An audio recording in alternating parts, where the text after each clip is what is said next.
بدمزاجی کے ساتھ وہاں سے نکل کر اپنے کھیتوں میں چلا گیا۔ اب وہ حابل سے نفرت کرنے لگا اور عداوت رکھنے لگا، کیونکہ وہ نیک تھا اور خدا اس سے راضی تھا۔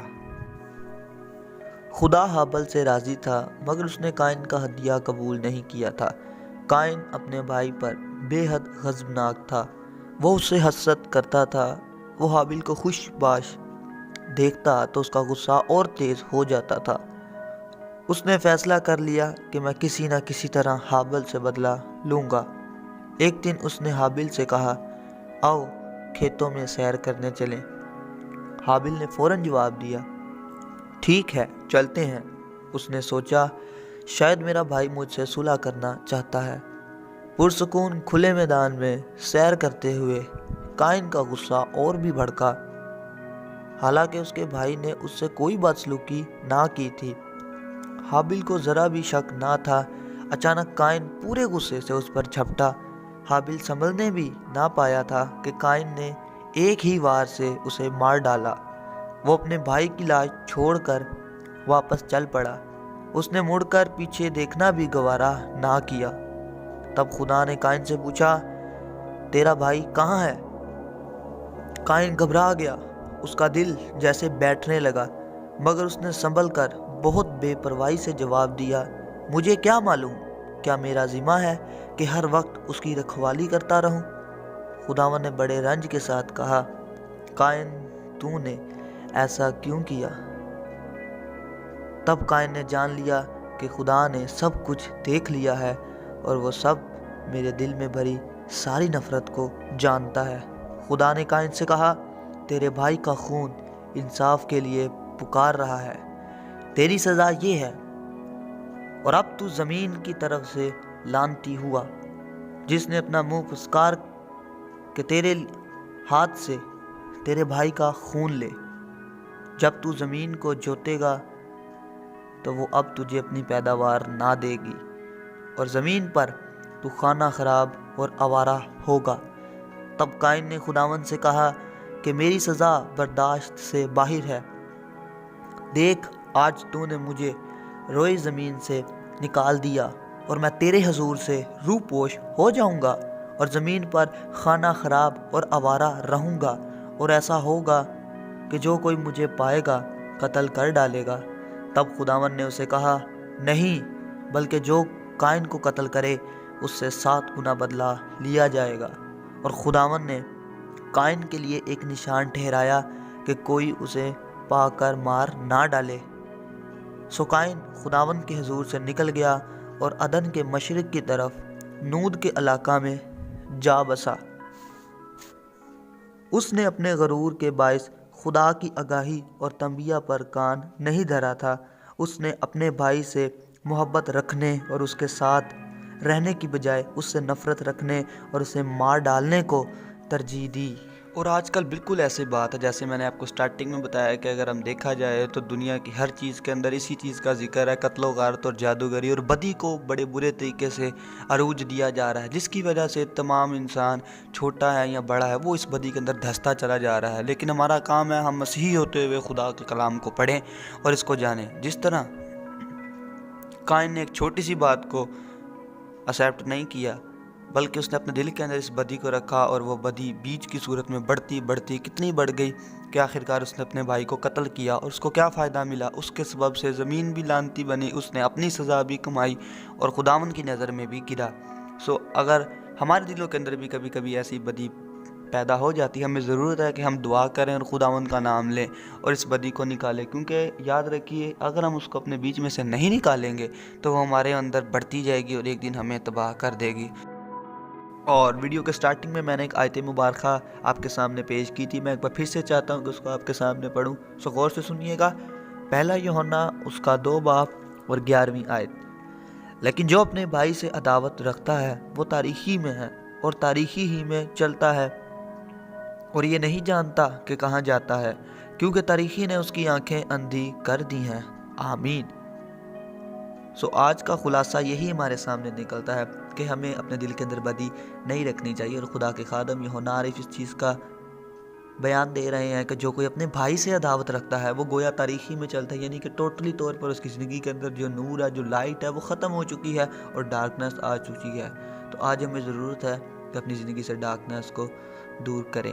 اور بائبل مقدس کے اندر ایک بہت خوبصورت بات لکھی ہے کہ اگر آپ قربانی کرنے کے لیے جائے رہے ہیں اور آپ کو یاد آیا ہے کہ میرے بھائی سے عداوت ہے، تو فوراً اپنی قربانی کو وہیں پر چھوڑیے اور جا کر اس سے معافی مانگیے، اپنے گناہ کا اقرار کیجیے۔ اگر آپ نے اس کو معاف کرنا ہے تو اس کو معاف کیجیے، اگر معافی مانگنی ہے تو معافی مانگیے، تبھی آپ کی قربانی قبول ہوگی۔ سو آج ہمیں ضرورت ہے، اگر آپ کی بھی کسی ایسے چیز کے ساتھ ہے تو میں آپ کو اس چیز کے انکریج کرنا چاہتا ہوں، مت ڈریے، مت گھبرائیے، کیونکہ معافی مانگنے سے ہم چھوٹے نہیں ہو جا سکتے، کیونکہ خدا کے کلام میں لکھا ہے جو کوئی اپنے آپ کو چھوٹا کہے گا وہی بڑا کیا جائے گا۔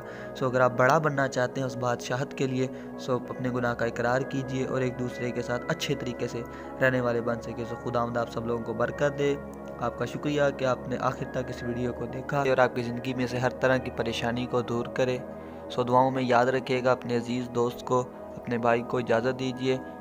Stay blessed. Amen. I know that you like it like that. I wait design and check the name on the tag. White fox fur on my jacket.